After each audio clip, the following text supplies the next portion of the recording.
Good evening, ladies and gentlemen. Welcome to the Shevchenko Scientific Society. Today, we will hear the music of one of the most outstanding Ukrainian composers, Leonid Hrabovsky, who has had a prominent place in Ukrainian and world music for a long time.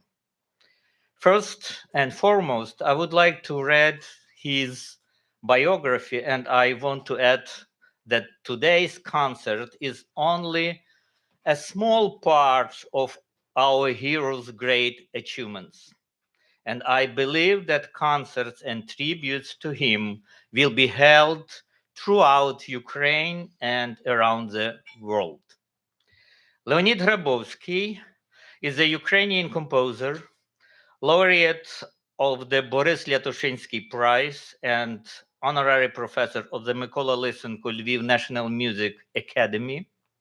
He is the author of 4 Ukrainian songs, 4 homomorphs, the melodrama La Mer for narrator, mixed choir, and large symphony orchestra on the text by the French poet Saint John Perse, the symphony legend Evening on Ivana Kupala, the symphonic poem Vorzel in memory of Boris Lyatoshinsky, and many other compositions. Using a wide range of modern compositional technique developed in the 20th centuries, he created his own system and method of algorithmic composition. After many years of work, he completed the computerization on this method and returned to active composing. While living in work and working in the US since 1990s, Hrabowski has maintained a close relationship with musical life of the independent Ukraine, arranging lectures, talks, and creative meetings. His work have been performed at numerous events in Ukraine, the USA, Europe, and both North and South America. This year, a festival celebrating the 90th anniversaries of 3 composers, Arvo Pärt, Gia Cancelli, and Leonid Hrabovsky, is planned in the city Bonn, of course, Germany. I invite to organizer of this concert, pianist Pavlo Gintol, to say a few words.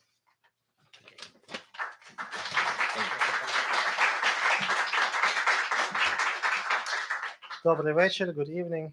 It's a true honor for me to be presenting this program today to celebrate our wonderful composer, Leonid Hrabovsky, and his works.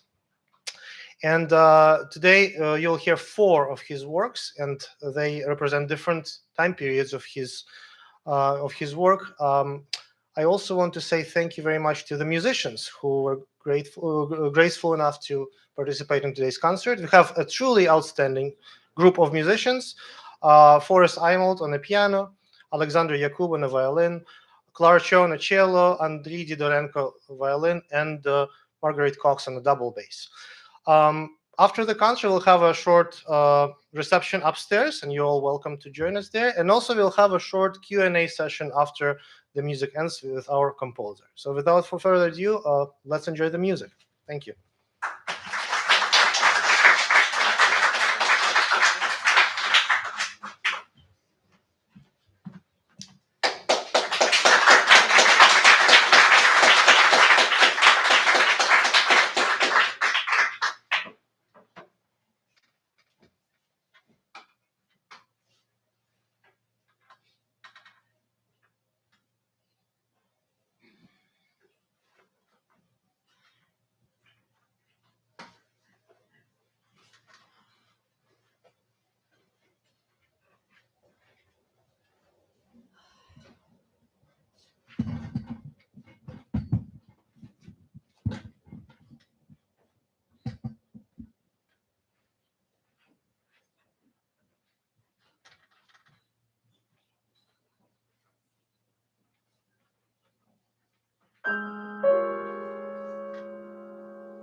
I think we have a brief Q&A section with our composer.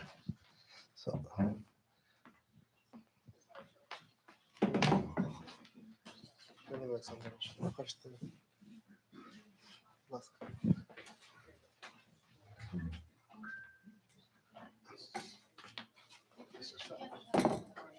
okay.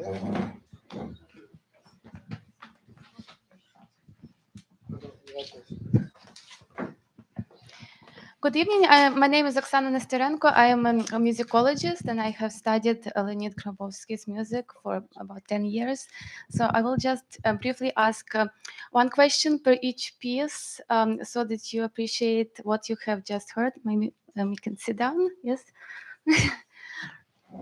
And then if you have any more questions, we will open the floor for questions. So I will start from the last. The last piece we have heard was EQVN, composed in in 2019. Just one of the most recent pieces that you composed for prominent violinist Solomia Vahiv, and it's dedicated to the memory of your father. Can you tell us a little bit more about the idea of this piece and why you decided to write a piece for your father in 2019? So this piece is dedicated to the memory of my father, violinist and violist Alexander Hrabovsky, who was perished during Stalin purges in 1937, when I was only 2 years old. So his death, of course, changed radically the flow of my childhood, and subsequent events paralyzed my normal musical development. It was postponed for much more later. Therefore, a tragic event needed to be memorized somehow in music. So I did that. Thank you. So that was the violin because of your father was violinist, right? Okay. So and then the piece before that was Alas for solo cello. So it was composed in 1990, and a lot of musicians in Ukraine actually like to perform it even now. So the last performance I saw in 2017 by the most prominent Ukrainian cellist Zoltan Almashi. And he said that this piece is in dialogue with Morton Feldman. So I was just curious, how would you respond to that? Do you agree? And if not, then what inspired this piece? So this piece was composed at first for Ukrainian cellist Maria Tchaikovsky. But the premiere of this work was realized by cellist David Egger, who collaborated with the Continuum ensemble led by famous musician, pianist, and conductor Joel Sachs. So David Egger played it in during their trip. I mean, the tour when they toured the Europe. It's probably in some of German cities. I can't remember exactly which one city it was, but nevertheless, it was premiered in during their trip through Germany, and later on, David Egger, as a member of the ensemble, was performed to 2 or 3 times more in different places. So later on, it was several times played by different musicians. I remember the cellist Speranza Scarpucci, who was just graduating from Juilliard School, and under direction of Joel Sachs, she also gave the performance during some student concerts in Juilliard School. And later on, as Oksana told you, Zoltan Almashi probably was the very first who performed it in Ukrainian soul, just during some festival probably Kiev Music Festival, maybe something else, but I can't remember precisely which year it was. Maybe 2017. 17, yeah, 2017. That's it. Okay, before that you heard the trio, which is the oldest piece on this program, composed in 1964. And of course, Leonid Hrabovsky lived in Soviet Ukraine at that time, and you could hear it was quite an avant-garde composition. And it would not be so easy to perform this music at that time, especially in Ukraine. So it took 2 years for the piece to premiere, right? And it was performed in 1966 with a lot of efforts of you and your friends.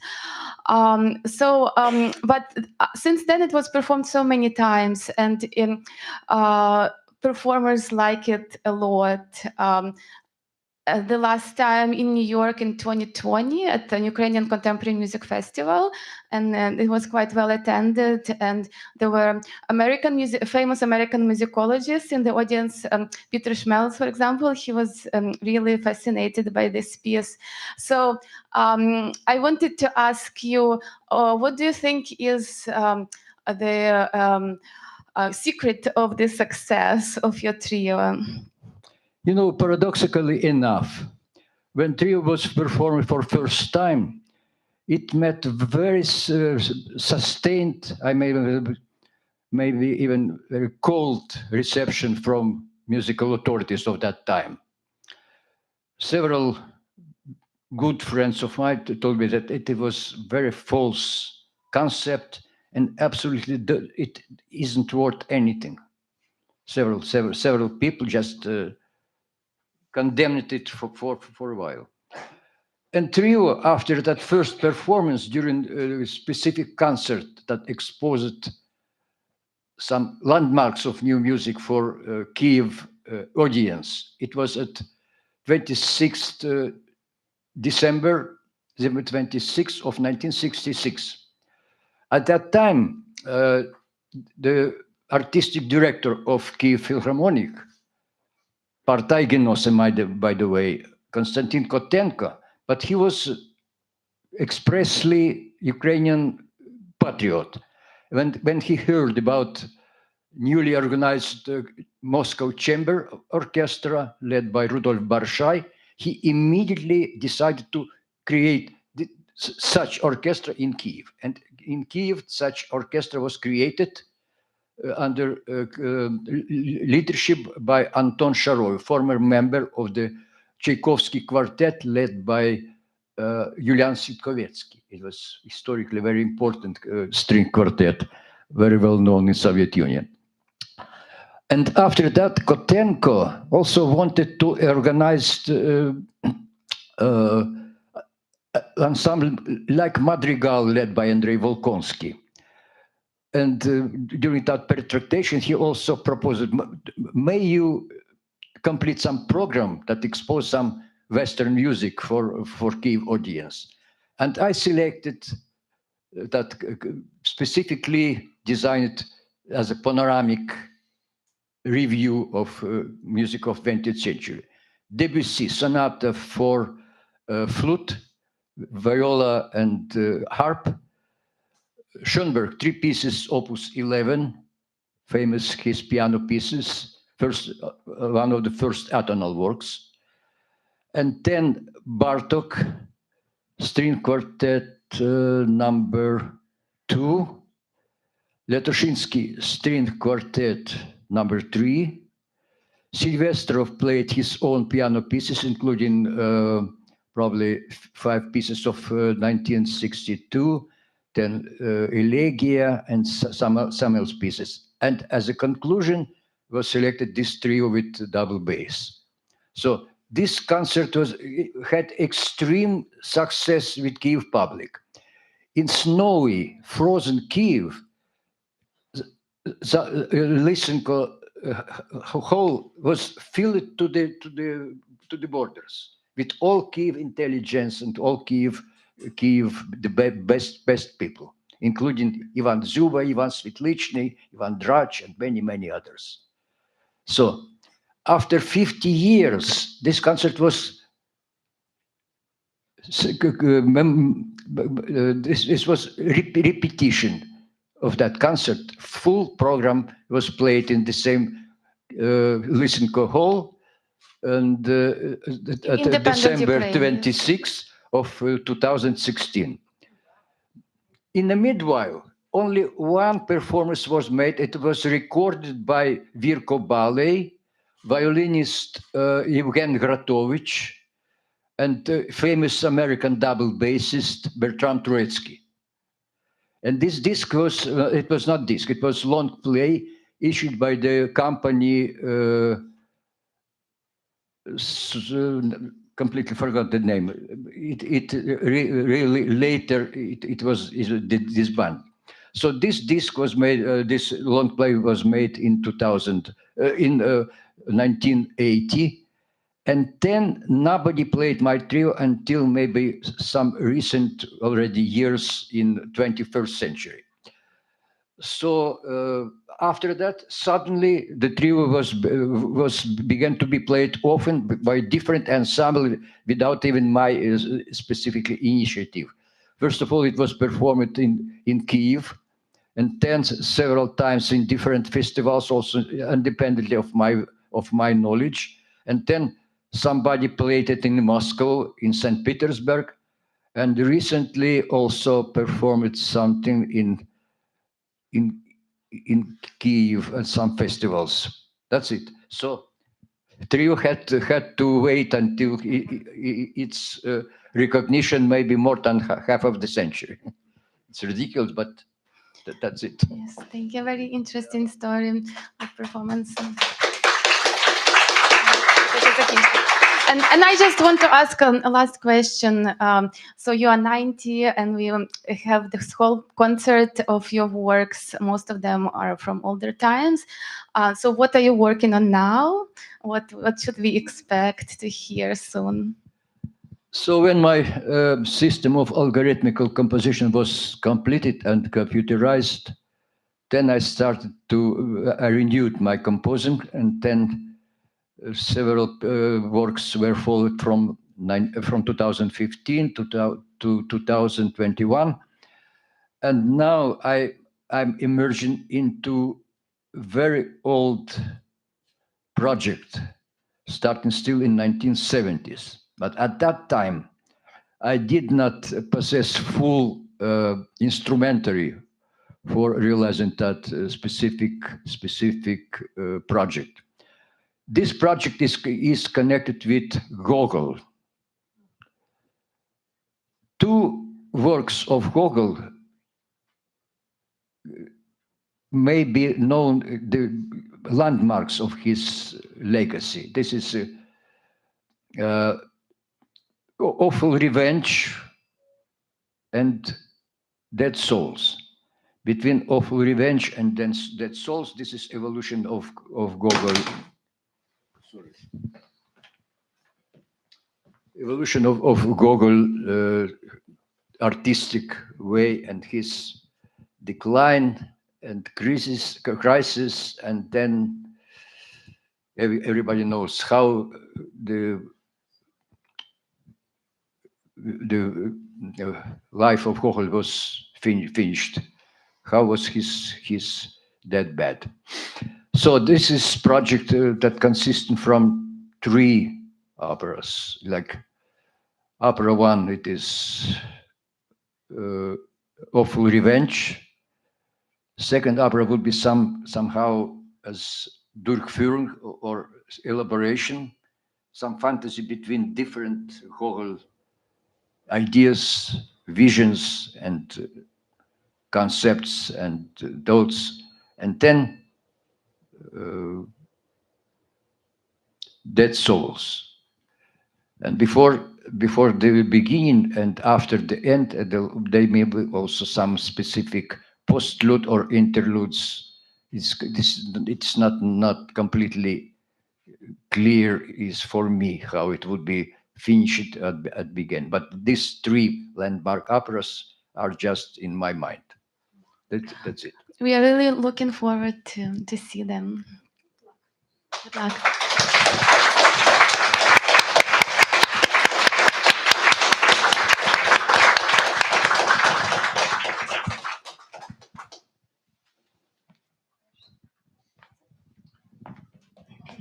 We'll have a short reception upstairs. Please join us there. Oh, you want to ask more questions? Um, okay. Thank you very much, Leonid. I was able to see a little bit of your film, um, Eve of Ivana Kupala, which you composed music for, and also the other film, which was, I think, about a well, Krenice.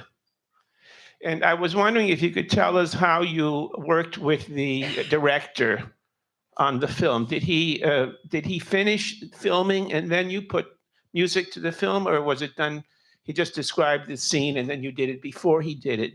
He No. actually did. No, actually, music was composed during the period of edition of all that was shot during the spring uh, and summertime. The film was made in very beautiful places of the Dnieper, under in outskirts of Kanyev, Grigorievka, and other villages of this region, and also at some places a bit distant from that, with extremely beautiful landscapes and what you had seen in the movie. Mostly music was composed by myself. Ilyenko gave me absolutely carte blanche for composing what I want to compose. Maybe at that time I was not able to be in absolute correspondence with his artistic ideas about extreme transformation of fantastic world of Gogol and enormous palette of the different artistic means that he employed in his movie. I don't know how many of you were seeing that movie, but I remember that during some New York Movie Festival in 2012, I presented this movie at the movie theater at nearby to Lincoln Center, and it was with very good success from the public. So I recommend you to find this movie on the internet. It's already on YouTube. It's very easily to find it, and you may enjoy that movie. Of course, during the shooting of that movie, especially during edition and taking it together, some party authorities intrude into that and ordered from Ilyenko to cut a very significant fragment of this movie. This fragment of Ivan Kupala was. It's hard to believe that it may be done, but it somehow distorted the plot and some specific senses that are included in that. But maybe some history may correct everything that was done. That maybe some harm was done to this movie. But I believe that still we have to hope that it would be restored in its full glory. So, what I may say about that movie. Well, That's one it. other quick question. Yeah. Did you have any interference with from the government in the type of music that you were composing? Specifically with this movie, not very much, but nevertheless, usually the movies that are so high, have so high artistic level, like Ilyenko movie, they're usually were allowed to be premiered in leading movie theaters of the city, in the center, in the central places. But Ilyenko movie was specifically designed, not designed, but ordered to be shown only at outskirts of Kiev. In Rusanivka, Voskresenka, Obolony, and so on, and so on. No, not in central parts. So this was the policy. But his another movie, you also mentioned it to me, the Ilfo for the Thirsty. It was 22 years under ban from 1965 to 1987. So it was much, much harder for Ilyenko to survive after that specific tragedy that made him depressed for many, many years. Nevertheless, it is over. 20th century is behind of us. We have to look into 20th century and have hope that everything would be as good as this should be. That's it.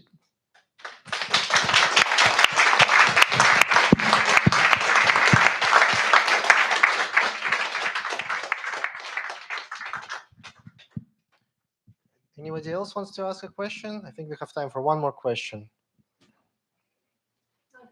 Yes, please. Thank you very much for this performance. I think everybody really enjoyed it, being in this hall, isolated from New York heat, from New York noise, but nevertheless, New York participated in your music somehow with sirens, with train noise, with people screaming, everything. And I wonder how will you evaluate this participation? Do you like it? Would you rather ignore it? You mean participation of New York musicians performing my music? Of New York City noise. Ah, New York City noise. No, it is very specific. But because I'm living not in New York, I'm living in outskirts of Newark. We have a bit less noise. Of course, somehow of ambulance or fireworks also had to break my sleep in the night. But nevertheless. But New York is New York. City never sleeps. Yeah. Oh yeah.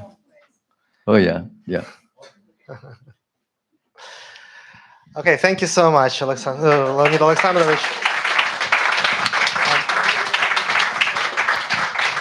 Please join us upstairs, and I will just ask all musicians to come here to take a photo with the composer.